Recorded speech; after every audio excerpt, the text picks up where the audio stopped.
Dave Turmel, alias Pic Turmel, c'est comme ça qu'on l'appelle beaucoup, est à la tête de la Blood Family Mafia, un gang qui est impliqué dans le trafic des stupéfiants qui a débuté surtout du côté de Québec. Qu'est-ce qu'on vit depuis les 2 dernières années au niveau du crime organisé? C'est sans précédent au Québec. Vers 6h35 ce matin, le service de police de la Ville de Québec, les patrouilleurs ont été demandés en assistance par le service des ambulanciers pour un homme qui était gravement blessé sur l'avenue des Orioles, dans le coin, dans le secteur de Charlebourg. Lui-même étant une personne très violente, donc qui encourage ça, c'est sa marque de commerce. Incendie criminel, des coups de feu sur des résidences et 4 meurtres sur le territoire de la Ville de Québec. Voilà le bilan de l'année 2023 pour le crime organisé dans la région. Le côté sombre de Montréal, 514, nombre 5.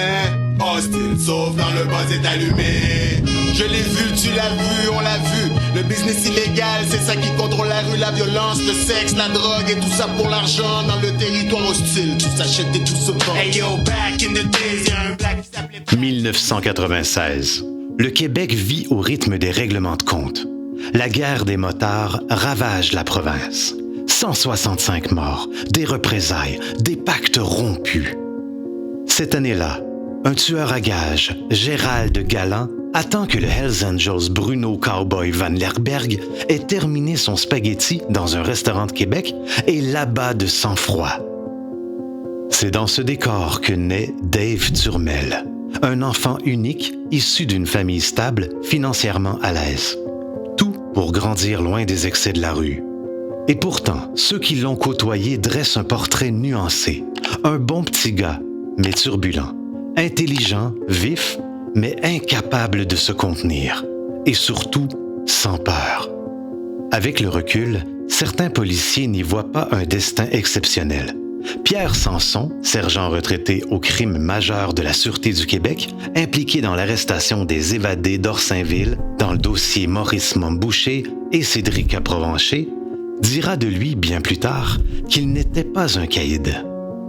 Un petit groupe de criminels sans envergure, selon lui. Il a grandi dans une bonne famille, c'était un petit gars malcommode. Il a eu toutes les chances, mais il a fait de mauvais choix. Mais les jugements d'adultes ne changent rien, car dès l'enfance, les fissures sont là. Et 18 ans plus tard, elles éclateront au grand jour. Car l'histoire de Dave Pic Turmel n'est pas seulement celle d'un gamin turbulent devenu criminel. C'est celle d'un homme qui a bâti son propre réseau, qui a défié les règles imposées depuis la guerre des motards et qui a osé dire non aux Hells Angels. Ce que vous allez entendre, ce n'est pas seulement l'itinéraire d'un homme, c'est le récit d'une guerre. Une guerre qui, aujourd'hui encore, n'a pas dit son dernier mot. Dave Turmel grandit fils unique. Une maison stable, des parents impliqués. En apparence, rien ne manque. Mais très tôt, il défie l'autorité. À l'école, il refuse les consignes, cherche le conflit. Expulsé de la maternelle pour son incapacité à respecter les règles. Un fait qui marquera les dossiers judiciaires. Des années plus tard, la juge Joanne Roy le rappellera dans son jugement au moment de sa première peine de prison. Les témoins parlent d'un garçon intelligent, vif, mais incapable de se contrôler. Toujours dans la provocation, toujours dans l'impulsion. Un petit gars de bonne famille, oui, mais qui n'a jamais eu peur. Cette combinaison d'aisance et de turbulence, de confort et de chaos, c'est la marque de son enfance, un avertissement ignoré et déjà l'ombre du destin qui l'attendait. Le 3 mai 2014, Turmel fête ses 18 ans. Un spectacle de hip-hop, une salle communautaire à Lévis. La soirée commence comme une fête, mais elle ne le restera pas. À la sortie, près de 300 jeunes s'entassent. Il est tard, presque 2 heures du matin. L'alcool circule, les esprits s'échauffent.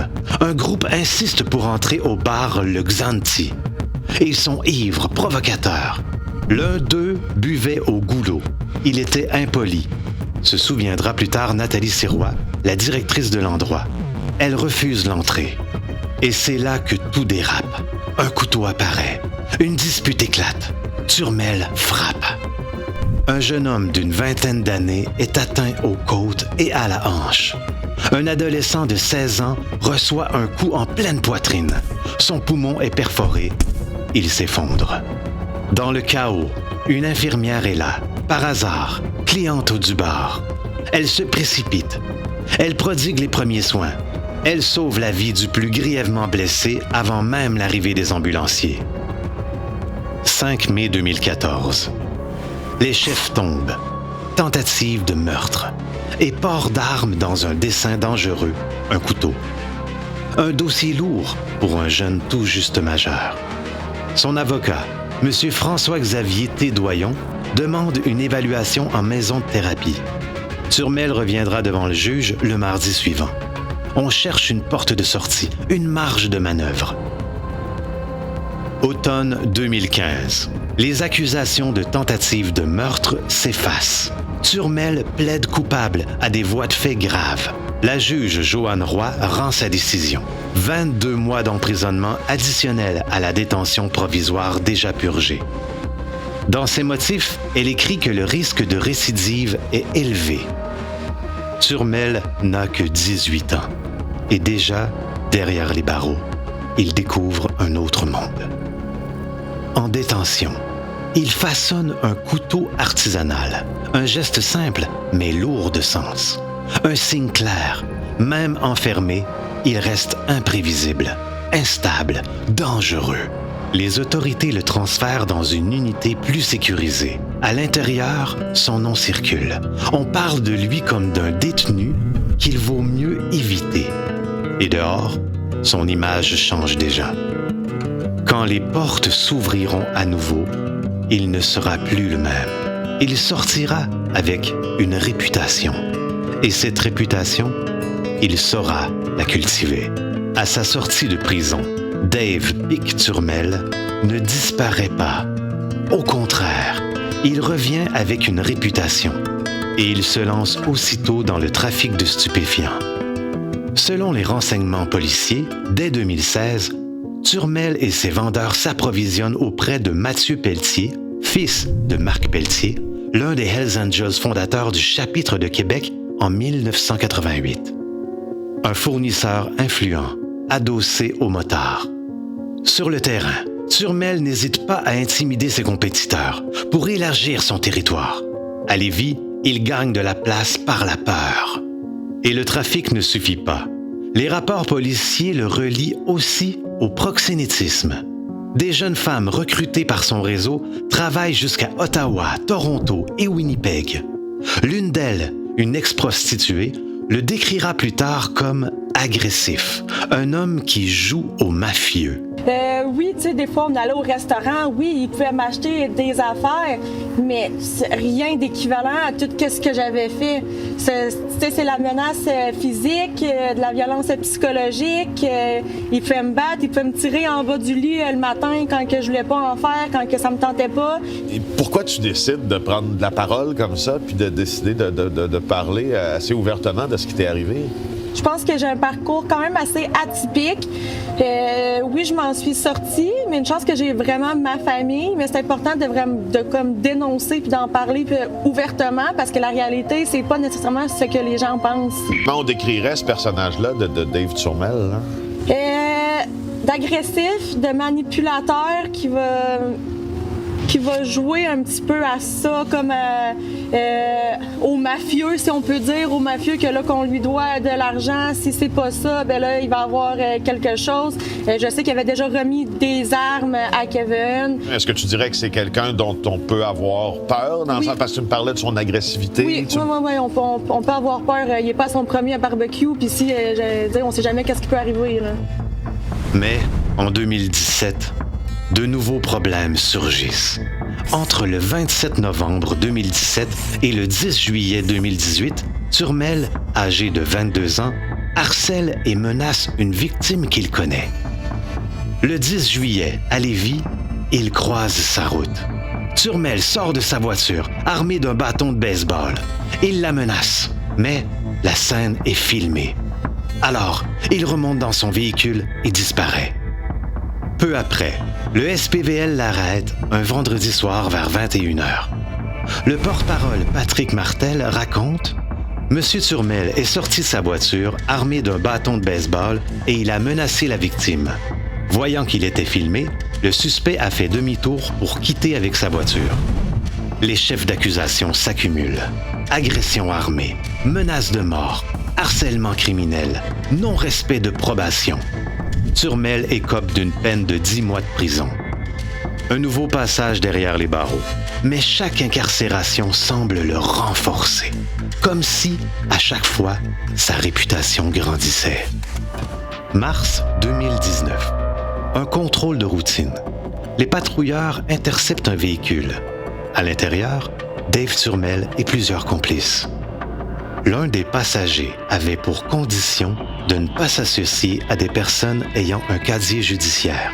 Les policiers l'arrêtent immédiatement, puis ils fouillent le véhicule. Dans le coffre, là où se trouvait Turmel, ils découvrent un pistolet de calibre 45 chargé.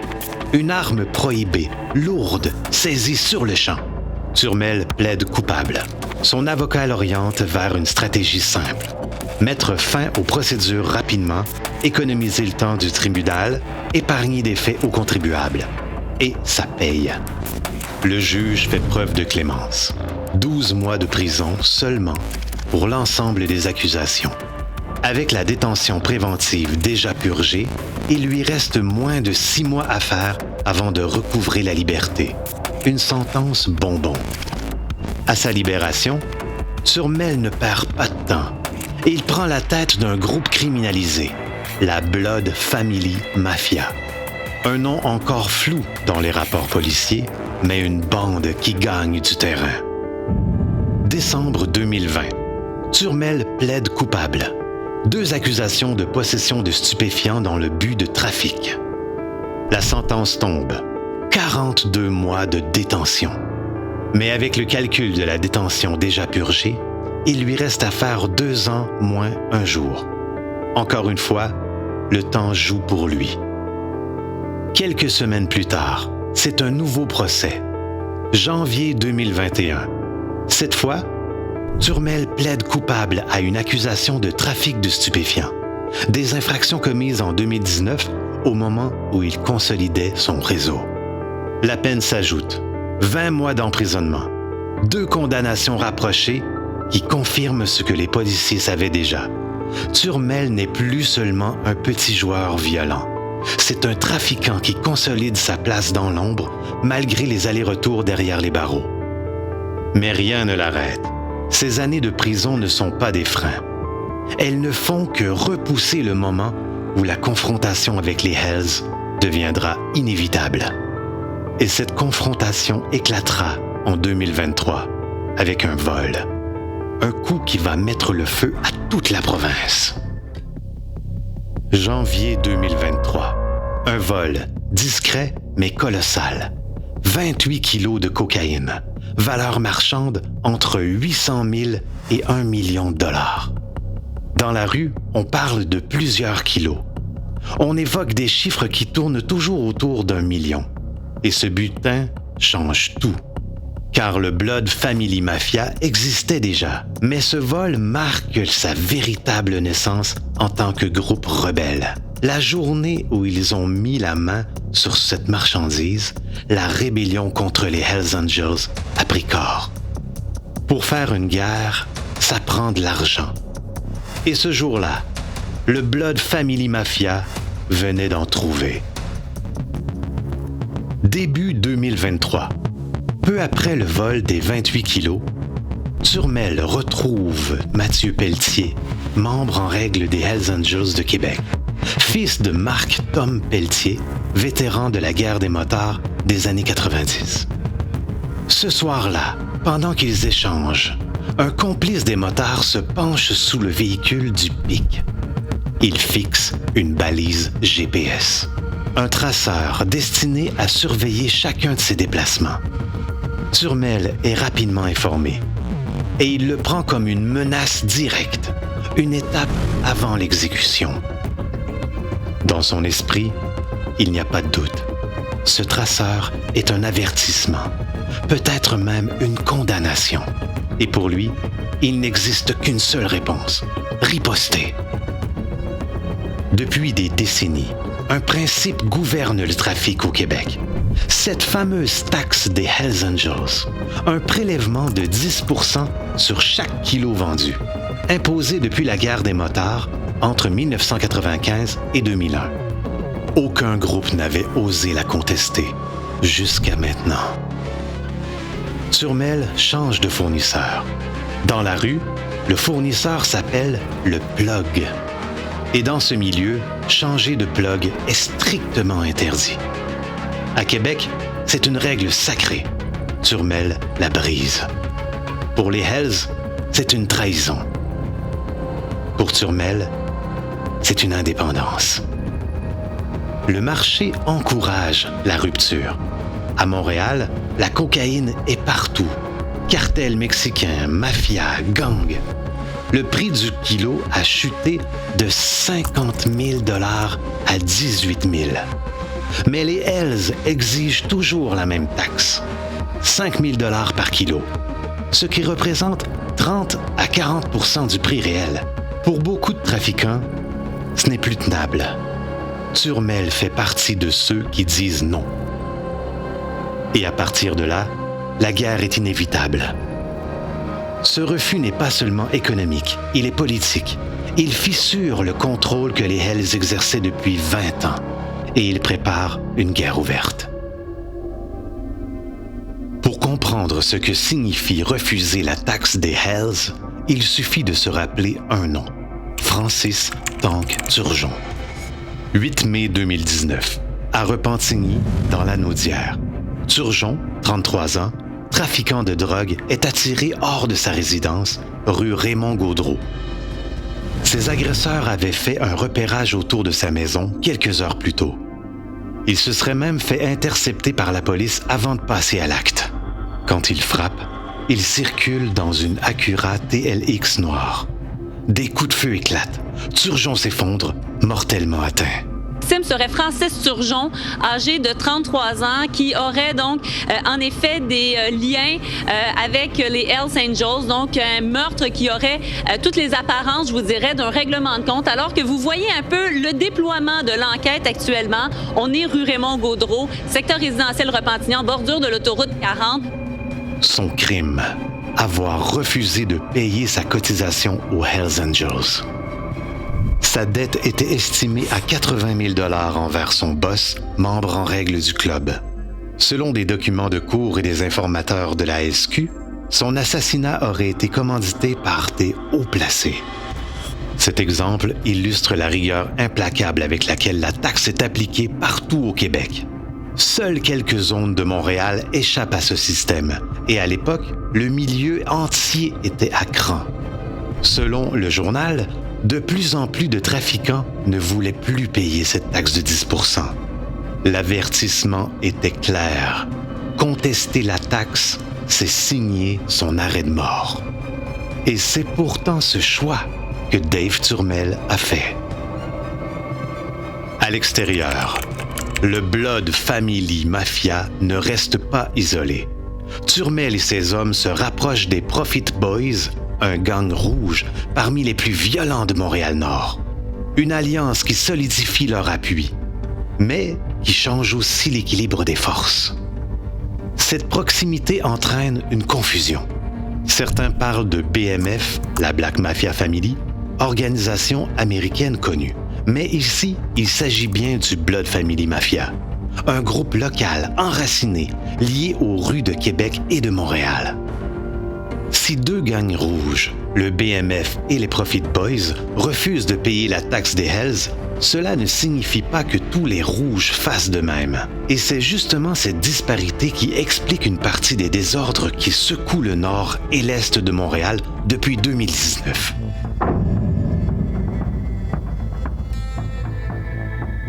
« 7 mars 2023. Quelques semaines après la pose de la balise GPS, Dave Turmel réplique. Des coups de feu sont tirés sur la résidence de Mathieu Pelletier, membre des Hells Angels de Québec. Heureusement, aucun blessé. Mais le message est limpide. On sait où tu habites et on n'hésitera pas à frapper plus fort. Et ce n'est que le début. Selon nos informations, en mars 2023, cette même propriété avait aussi été visée par des balles. Et il s'agit de la résidence de Mathieu Pelletier, un membre en règle des Hells Angels. Selon nos informations, c'est le fils d'un des fondateurs du chapitre de Québec. Il était l'ancien fournisseur de stupéfiants du chef du Blood Family Mafia, Dave Picturmel. Dans les semaines qui suivent, plusieurs résidences, véhicules et commerces liés aux motards sont incendiés. Même le garage de Martin Gamache, considéré comme l'un des Hells les plus influents de Québec, est visé par les flammes. Le signal est clair. Turmel n'accepte pas la menace. Il choisit l'escalade. Juillet 2023. Alors que le conflit avec les Hells s'intensifie, un autre front s'ouvre, celui de la justice.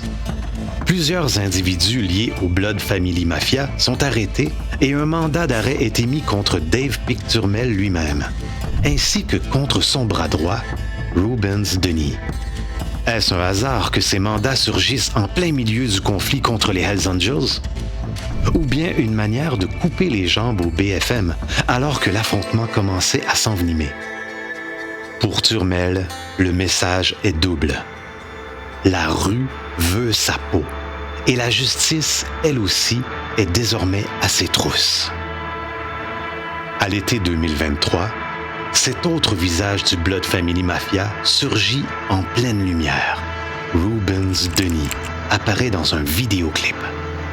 Le clip s'intitule Jack Boy, Messi. Jack Boy, figure du gang des Profit Boys, y met en scène son univers. Argent, armes, pouvoir. Et Denis y figure au premier plan. Pour la police, ce n'est pas anodin. Cette apparition confirme le lien étroit entre le Blood Family Mafia et les Profit Boys de Montréal-Nord. Deux groupes rouges qui, ensemble, défient l'autorité des Hells Angels. La rue a ses vitrines. Et parfois, ce sont les vidéoclips qui révèlent les alliances les plus dangereuses. En pleine escalade entre le BFM et les Hells, la police lance un coup de filet. Nom de code, Projet Malsain. 7 individus sont arrêtés. Parmi eux, Julien Bouchard, 29 ans, Daniel Dupré, 60 ans, Steve Poisson, 34 ans, François Picard, 30 ans, 2 femmes âgées de 26 et 62 ans et un homme de 21 ans. Ces 3 derniers sont libérés sous promesse de comparaître. Les accusations sont claires. Trafic de drogue, complot en vue de trafiquer, possession d'armes à feu prohibée. Selon des sources, Dave Picturmel aurait alors appris que sa tête était mise à prix. Lui et son bras droit, Rubens Denis, décident de fuir le pays. De l'étranger, ils continueront à tirer les ficelles. Entre les représailles avec les Hells et les opérations policières, ils fuient pour l'Europe. Un moyen d'éviter une nouvelle peine de prison et de continuer à manœuvrer à distance. Peu après, les 2 hommes prennent des chemins différents. Turmel et Denis se séparent pour brouiller les pistes. Mais chacun garde un pied dans le trafic. Depuis l'étranger, Turmel continue de diriger ses opérations, invisible mais toujours présent, comme une ombre qui plane sur la guerre. Après les coups de feu de mars et les incendies visant des commerces liés aux Hells, une autre attaque frappe. La voiture de Dominique Simard, mieux connu sous son nom de rappeur Fou Furieux, est incendiée. Simard n'est pas qu'un musicien. Il est aussi membre du club école des Hells Angels. Là encore, aucun blessé. Mais l'acte est symbolique. S'attaquer à Fou Furieux, c'est viser un visage connu, lié directement au réseau des motards. En quelques mois, la guerre des nerfs se transforme en incendie à ciel ouvert. À l'automne, la logique d'intimidation par le feu s'étend hors de Québec. Et le nom de Turmel circule partout. Le 3 novembre 2023, à Québec, sur l'autoroute Félix-Leclerc, sortie Legendre, en plein jour, vers 14 heures, une fusillade éclate. Un véhicule est pris pour cible. 4 projectiles de calibre 9 mm percent la carrosserie. L'un des passagers est atteint à la jambe. Miraculeusement, personne n'est tué. L'appel au 911 entre rapidement, mais l'événement n'est pas médiatisé immédiatement par la police. Selon la Sûreté du Québec, il ne s'agit pas d'une attaque au hasard. Les suspects et les victimes se connaissaient. Le procureur, maître Jean-Simon Larouche, le confirme. Ce n'était pas une attaque gratuite. Et dès le départ, la couronne s'oppose à toute remise en liberté des suspects. Cette fusillade, en plein jour, marque une nouvelle étape. La guerre entre le Blood Family Mafia et les Hells Angels vient de franchir une ligne rouge. Tommy Trépanier, 27 ans. Le jour de la fusillade, il est au volant. C'est lui qui conduit le véhicule, d'où partent les tirs. Il est accusé de tentative de meurtre par complicité. Mais au tribunal, il plaide coupable à une accusation réduite.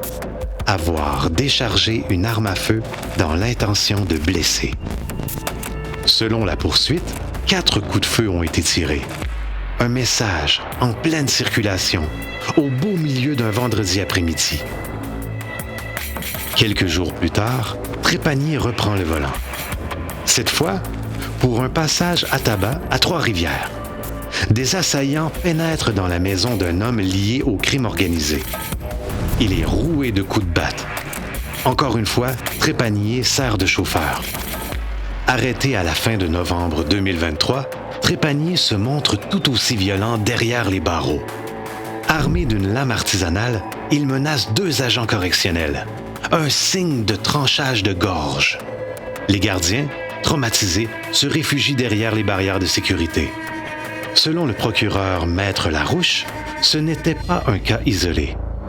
3 autres fois, Trépanier a menacé des agents correctionnels. Désormais incarcéré, il lui reste près de 6 ans à purger. De chauffeur dans une fusillade, il est devenu un détenu redouté. Un homme dont la violence déborde dehors comme dedans. 20 novembre 2023, Saint-Georges-en-Beauce. Vers 20h30, un appartement du centre-ville devient la scène d'une nouvelle attaque. Un homme de 29 ans est touché par balle. Il survit. Sa vie n'est pas en danger, mais le message est clair. Personne n'est intouchable. Les suspectes, Mélissa Major, 33 ans, et Audrey Lessard, 27 ans, toutes 2 de Québec. Elles sont accusées d'avoir déchargé intentionnellement une arme à feu pour blesser. À 2 coins de rue d'une école, la guerre entre le BFM et ses rivaux gagne encore du terrain. Et cette fois, ce sont 2 femmes qui appuient sur la détente. À l'automne 2023, la guerre ne se joue plus seulement à coups de feu. En Beauce, le feu devient une arme. Dans la nuit du 30 au 31 octobre 2023, un bâtiment quasiment neuf construit en 2022, qui abritait des mini-entrepôts à Saint-Isidore, est entièrement détruit par les flammes. Le 23 novembre 2023, un second incendie frappe. Cette fois à Sainte-Marguerite, toujours en Beauce, un autre entrepôt part en fumée. 2 brasiers en moins d'1 mois. Selon des sources policières, ces bâtiments seraient liés aux Hells Angels. La Sûreté du Québec enquête, convaincue que ces incendies sont liés au conflit qui secoue la capitale nationale. Des fusillades à Québec, des incendies en Beauce. La guerre du BFM s'étend et n'épargne aucun territoire. Donc, revenons sur cette histoire dont on a parlé un peu plus tôt, qui soulève toutes sortes de réactions à Québec. Donc, cet ex-motard influent, donc, abattu par balle un peu plus tôt aujourd'hui, Michel Dunn Guérin, qui a été abattu de plusieurs coups de feu tirés au poitrail.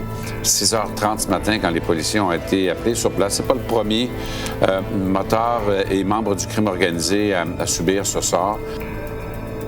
27 novembre 2023. Une maison de l'avenue des Orioles dans le secteur de Charlesbourg. Un ancien motard encore influent sort de chez lui. Quelques secondes plus tard, il est criblé de balles. La victime, Michel Dunn Guérin, ancien chef du club de motards Les Mercenaires, allié historique des Hells Angels. Un homme considéré comme l'un des piliers du narco-business dans la région de Québec. Quelques jours plus tôt, la Sûreté du Québec l'avait pourtant averti. Il était menacé, sa tête était mise à prix, mais Guérin n'a pas fui. Et ce matin-là, les tueurs sont passés à l'action. Dans les heures qui suivent, les réactions fusent. Un ancien enquêteur, Roger Ferland, parle d'une grande perte pour le crime organisé de Québec. Guérin n'était pas qu'un vétéran. Il était un acteur central, un homme qui faisait circuler l'argent, qui blanchissait pour les motards, qui servait encore d'intermédiaire. Ce 27 novembre marque un tournant. Le conflit entre le Blood Family Mafia et les Hells Angels vient de franchir un nouveau seuil. Le premier mort tombe. Et c'est un vétéran respecté qui ouvre la liste. Né le 10 septembre 1966, Michel Doune Guérin est un nom bien connu dans le crime organisé de Québec. Ancien président du club de motards Les Mercenaires, il avait gravité toute sa vie dans l'orbite des Hells Angels. Quand les mercenaires disparaissaient, Guérin reste. Il demeure un proche des Hells, toujours dans le jeu, toujours influent. Dans les années qui suivent, il devient un acteur majeur du commerce et de l'importation de cocaïne à Québec. Un rôle discret mais central, l'approvisionnement, la distribution et l'argent qui circule. Entre 1988 et 1994, il cumule déjà les condamnations. Infractions contre les biens, possession illégale d'armes, des antécédents que la justice relie directement à ses activités de trafiquant. Guérin, c'était plus qu'un soldat. C'était un organisateur, un intermédiaire, un financier. Un homme dont le nom circulait autant dans les rues que dans les bureaux d'enquête. Mai 1994. Michel Guérin tombe pour tentative d'importation de cocaïne en provenance des États-Unis. Il est arrêté, placé en détention. Les services carcéraux le jugent dangereux. On craint qu'il ne s'en prenne à des co-détenus pour éviter son extradition. Il passe 32 mois en isolement. Un juge mettra fin à cette mesure, mais la suite est inévitable. La Cour d'appel rejette sa demande de sursis. Guérin est extradé aux États-Unis. Il sera condamné à 10 ans de prison pour un complot d'importation de 2 kilos de cocaïne. En 2003, il recouvre la liberté. Mais, à peine sorti, il replonge. Cette fois, c'est l'opération Despote. Guérin est identifié comme dirigeant d'un réseau de trafic de cocaïne. En 6 mois, les policiers documentent 8 livraisons pour un total de 88 kilos. Une fois la drogue coupée, la valeur dépasse 13 millions de dollars. Cette affaire attire aussi l'attention de Revenu Québec. On lui réclame 1,3 million de dollars en taxes de vente impayées. Des hypothèques légales sont placées sur ces immeubles. Verdict, 8 ans et 7 mois de prison. Guérin, encore une fois, choisit le crime. Et à chaque chute, ses liens avec les Hells se resserrent. Mai 2022. Michel Guérin refait surface. Non plus comme motard, mais comme propriétaire d'un centre de conditionnement physique, l'Univers Gym Fitness aux Galeries Charlebourg. Guérin poursuit la ville de Québec. Il réclame 85 000 $ après le refus d'une aide d'urgence aux PME, un programme destiné à soutenir les entreprises durant la pandémie. Motif du refus, son passé criminel. Accorder l'aide aurait, selon la ville, représenté un risque d'image. Cette bataille judiciaire illustre le paradoxe Guérin. Officiellement, un entrepreneur, mais pour les autorités, toujours marqué au fer rouge de son histoire criminelle.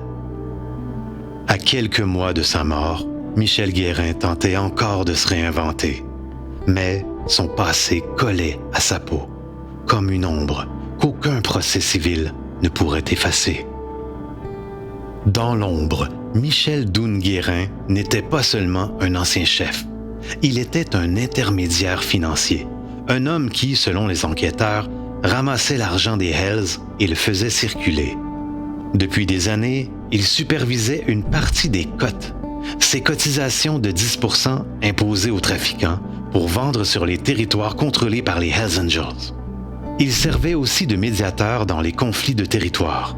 C'était lui qui ramassait l'argent pour un paquet de Hells et qui le faisait circuler. Ces dernières semaines, plusieurs entreprises liées à Guérin avaient déjà été criblées de balles ou incendiées. Autant d'avertissements que le conflit s'intensifiait. Sa mort n'était pas un hasard. Elle vise un maillon central du système des Hells à Québec. Un financier, un collecteur, un négociateur. En frappant Guérin, les adversaires des Hells ont touché bien plus qu'un vétéran. Ils ont coupé une veine financière et envoyé un message. Même les piliers de l'organisation ne sont plus intouchables. La mort de Michel Guérin n'est pas qu'un meurtre, c'est un séisme stratégique. Pour les Hells Angels, c'est la perte d'un allié de poids et le constat amer que leur club-école ne remplissent plus leur rôle. Selon nos sources, ces clubs, censés protéger et agir pour les membres en règle, ne font plus le travail. Ils ont la chienne, résume un observateur. À Montréal, certains groupes refusaient déjà de payer la taxe aux Hells, mais hors de Montréal, Québec était un sanctuaire, un territoire où les motards régnaient sans partage. Aujourd'hui, cette autorité est brisée. Les gangs de rue voient dans ce meurtre un test, la preuve qu'ils peuvent défier une organisation vieille de plusieurs décennies. Ne plus payer 10%, c'est économiser. Mais à quel prix? C'est toute la question. Si les Hells ne réagissent pas, le respect qui les protégeait jusque-là s'évaporera. Et d'autres groupes ailleurs au Québec prendront note. Le meurtre de Michel Doune-Guérin marque une rupture. Pour les gangs de rue, c'est un test de crédibilité. Prouver qu'ils peuvent frapper un vétéran des Hells et survivre. Ne plus payer la taxe de 10%, c'est garder des marges, séduire de nouveaux alliés. Mais chaque économie a un prix. Et la question demeure, ce prix sera-t-il celui du sang? 29 novembre 2023. Québec s'embrase. En moins de 15 minutes, 2 incendies éclatent coup sur coup. Le premier brasier frappe un immeuble commercial et industriel de Limoilou, tout près de la rivière Saint-Charles. Peu après, 1h du matin, les flammes avalent les 2 étages. Moins de 15 minutes plus tard, un deuxième appel tombe, cette fois dans le secteur de Vanier. Une entreprise de sérigraphie sur vêtements, Custom Impression, est touchée. Selon les premières informations, un cocktail Molotov aurait été lancé. Le feu endommage la toiture du commerce, mais par chance, aucun blessé n'est signalé. Le Service de protection contre les incendies de Québec, CPCIQ, évoque une origine volontaire, mais précise qu'aucun objet incendiaire n'a été retrouvé sur place. Ces attaques s'ajoutent à une série d'événements violents qui secouent la région de Québec depuis plusieurs mois.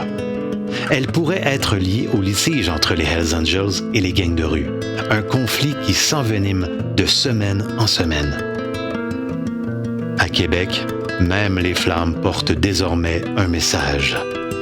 La guerre n'épargne plus rien, ni les rues, ni les murs de commerce. Dave Pic-Turmel sait recruter. Il repère les failles, les dettes, les colères. Et en décembre 2023, il assemble une petite équipe prête à frapper les motards. Parmi eux, Vince Bergeron. Son père, Mario Bergeron, fut membre des Hells Angels de Québec. En 2008, il a été assassiné. Ce que l'informateur des ex-HA, Dale Fréchette, décrit comme une purge interne au sein du club. Vince veut se venger. C'est cette soif qui l'amène tout droit dans l'orbite du Blood Family Mafia. Turmel comprend le levier. Il recrute, il canalise. Ce matin-là, ils partent pour commettre un meurtre aux dépens des motards. La suite, la filature et l'arrestation, ne tardera pas. 8 décembre 2023. Après plusieurs jours de surveillance, la Sûreté du Québec suit de près 2 véhicules. Les occupants sont soupçonnés d'être liés aux récentes fusillades de novembre. Celle de l'autoroute 40 près du IKEA le 3 novembre et celle de Saint-Georges le 20 novembre.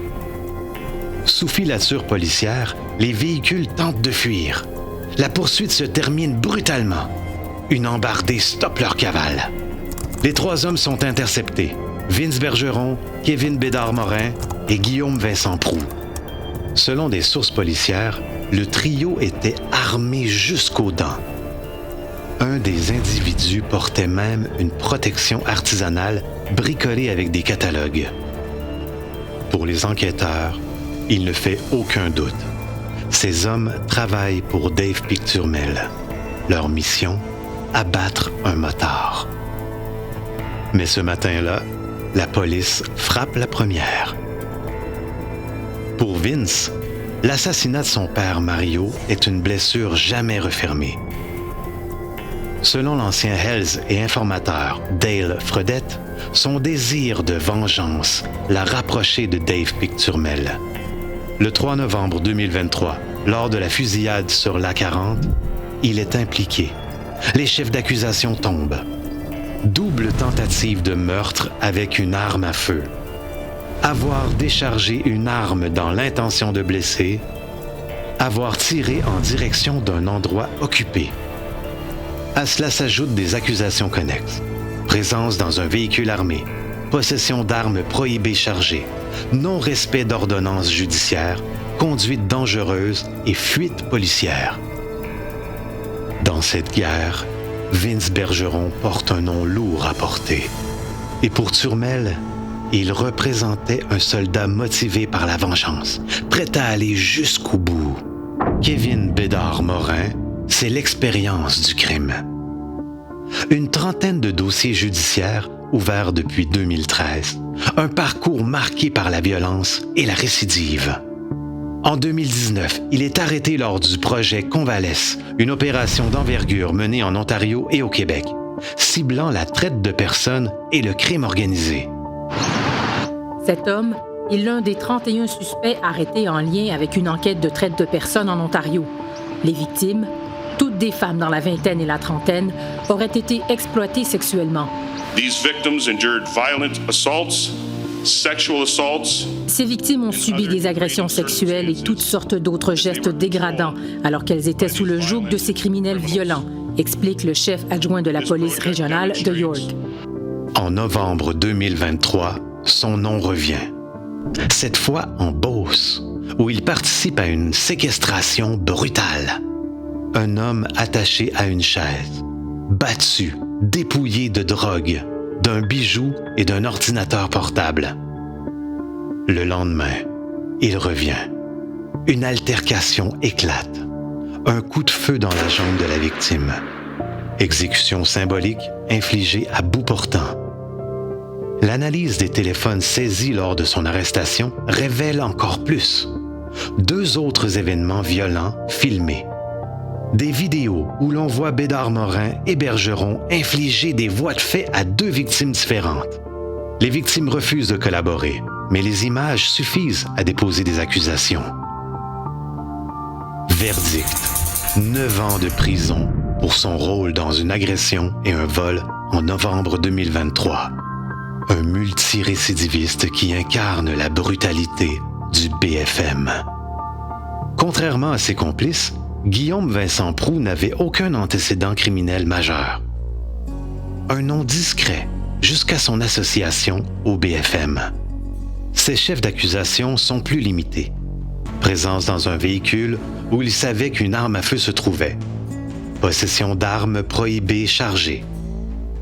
En juin 2023, il est condamné à 14 mois de prison. Une peine qui marque son entrée officielle dans le monde criminel. À la différence de Bergeron et Bédard-Morin, Proulx n'était pas un vétéran du crime. Mais ce 8 décembre, il devient un soldat de Turmel à part entière, pris dans la même chute. Ces arrestations frappent fort. Elles privent le Blood Family Mafia de soldats en première ligne. Mais elles révèlent aussi la puissance d'attraction de Dave Turmel. Il recrute dans tous les cercles, même parmi les fils de ses ennemis jurés. En décembre 2023, la police a marqué un point. Mais la guerre, elle, ne faisait que s'envenimer. Sarah Terzini, 33 ans. Terzini est liée au dossier de la fusillade du 3 novembre, à 40. Ce jour-là, elle n'appuie pas sur la gâchette, mais elle fait partie du dispositif. Selon l'enquête, elle conduisait la seconde voiture qui suivait le véhicule des deux victimes. Sa mission, faciliter la manœuvre, créer l'encerclement. Au départ, elle fait face à 2 chefs de tentative de meurtre et à des accusations de décharge d'armes à feu. Mais au tribunal, elle plaide coupable, reconnaît sa complicité. Elle admet avoir participé à la fusillade, même si ce n'est pas elle qui a tiré. Une reconnaissance qui scelle son rôle dans l'opération. Dans la guerre entre le BFM et les Hells, la frontière entre tireurs et complices s'efface. Et Terzini devient un nom de plus sur la liste des condamnés. Il n'était pas présent sur l'autoroute, pas derrière le volant, pas derrière l'arme. Mais sans eux, la fusillade du 3 novembre n'aurait pas eu lieu. Francis Gauthier-Marcoux et Bianca Simard, un couple de Québec. Leur rôle, assurer la logistique, faciliter les communications entre les équipes sur le terrain, coordonner l'attaque. Ils plaident coupables à un chef de complicité. Avoir facilité la décharge d'une arme à feu dans le but de blesser, mutiler ou tuer. Le verdict tombe, 5 ans de prison. Grâce à la détention provisoire déjà purgée, il leur reste 41 mois à passer derrière les barreaux. Dans une guerre, chaque rôle compte. Et ce couple rappelle que, parfois, les attaques les plus violentes se préparent loin du vacarme des balles. De 2014 à 2023, Dave Turmel a tracé sa route. De petit gars turbulent à chef du Blood Family Mafia, d'un couteau improvisé en prison à une guerre ouverte contre les Hells Angels. En quelques mois, tout s'est accéléré. Le vol des 28 kilos, la contestation de la taxe, les fusillades, les incendies, les premières morts. Chaque geste, chaque balle, chaque flamme a fissuré l'autorité des motards. Mais l'histoire ne s'arrête pas là, car si 2023 a vu éclater la guerre, 2024 en marquera l'apogée. La suite, ce sera la riposte, la traque et la question à laquelle personne n'a encore répondu. Jusqu'où peut aller Dave Turmel pour défier les Hells?